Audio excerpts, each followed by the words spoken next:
Studies speech रे आपनको स्वागत जनाऊँच।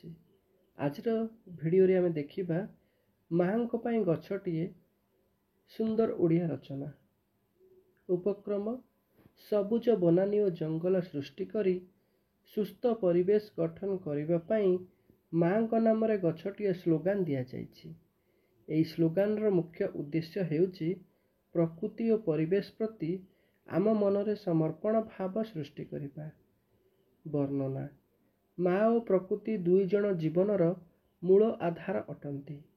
जड़े माँ आमको 10 मास गर्भरे धरी जन्म देबा बेले आउ जड़े माँ आमको ता कोଳରେ नाचिकुदी बड़ करई थाए।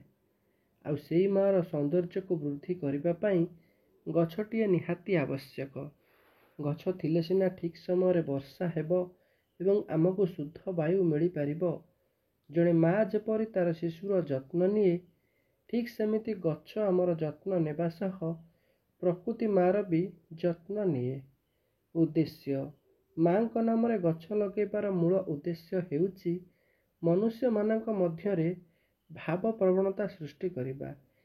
कारण प्रति वर्ष अनेक गछ लगा जिबा परे मध्य सठिक जत्न अभावरु गछ गुड़िक मरी जाउची।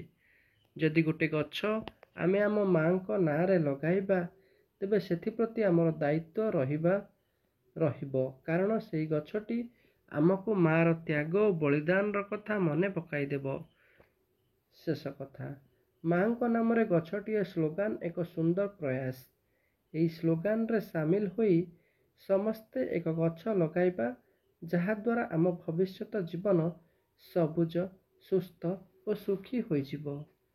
तेबे पिला माने रचना तुम मानक केमिति लागिला कमेंट बॉक्स रे जणाइबा सह वीडियो भल लागितले गोटे लाइक कर दियो।